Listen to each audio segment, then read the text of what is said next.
I do apologise. We're going to Edinburgh. Alex Salmond, who is with his solicitor there in Edinburgh. Concluded this we'll listen. judicial review, which Mr Salmond raised very much as a last resort in August. The Scottish Government has now conceded that it acted unlawfully in circumstances which were procedurally unfair and tainted with apparent bias against my client. They've agreed to meet the legal costs as part of their concession.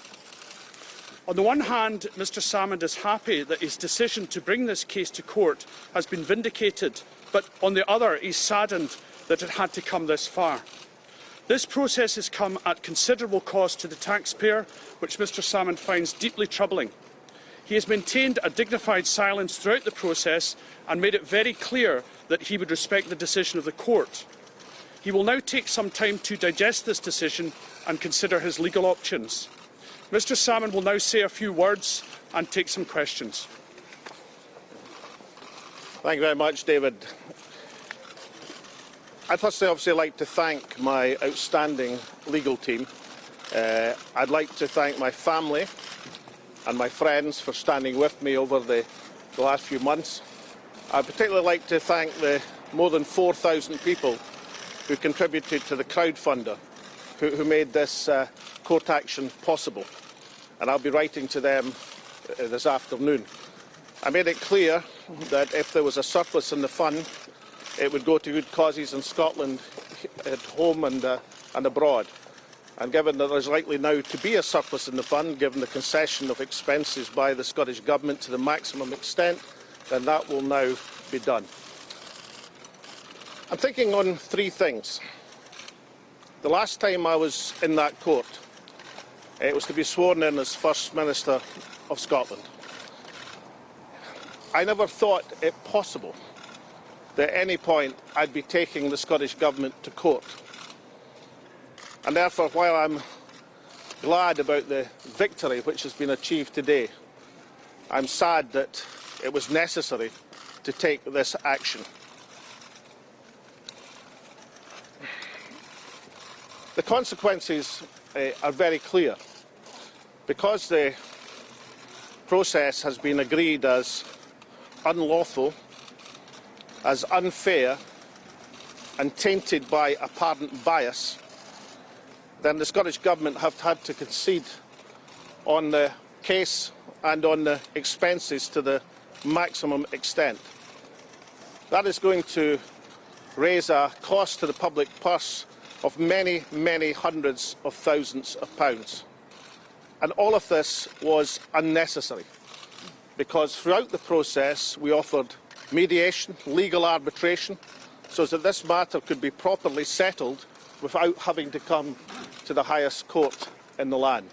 At every stage, that was rebuffed by the Permanent Secretary.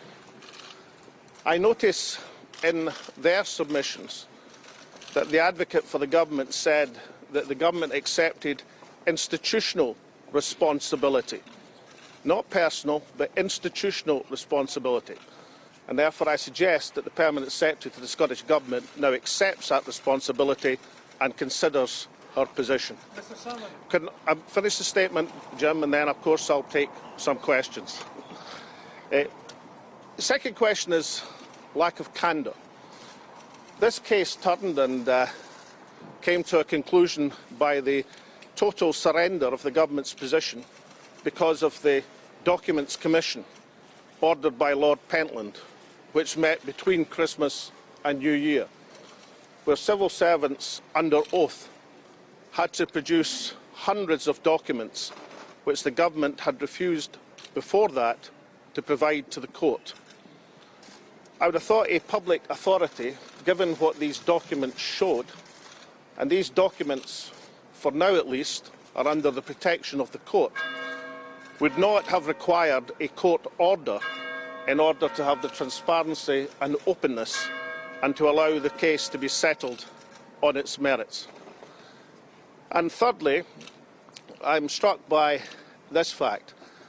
I've been deeply troubled throughout the case by the leaking of confidential information by whoever. Any complaints process has to be transparent, balanced and fair and confidential.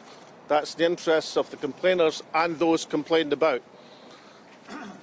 We have a process, or at least had one, in the Scottish Government called Fairness at Work. I know about it because I introduced it. Thank goodness that is still in force, at least for civil servants, as opposed to the total mess which was introduced by the Permanent Secretary. But if confidentiality is breached, then it undermines the entire process, and obviously that was done in terms of leaks to a tabloid newspaper, and also, crucially, by a leak of the purported advice of the Lord Advocate, breaching the essential requirement of the separation of criminal justice from politics, something which I have never seen done in recent Scottish history. Presumably these leaks were deliberate and malicious, and yet the Permanent Secretary for the Scottish Government has refused to hold an inquiry into where these leaks came from. All in all, my summary would be this. I'm obviously glad, delighted by the result today. The Government have made an abject surrender in terms of the case before we even got to the first day of hearings before Lord Pentland. I'm just sad that it was necessary to take this action in this Court of Session to prove that point. Back in August, when I made my last comments on these matters, I said that the process that was used against me was unfair, unlawful and tainted by bias. I also said that I was not guilty of any criminality. The first of these has been established, the second is to come.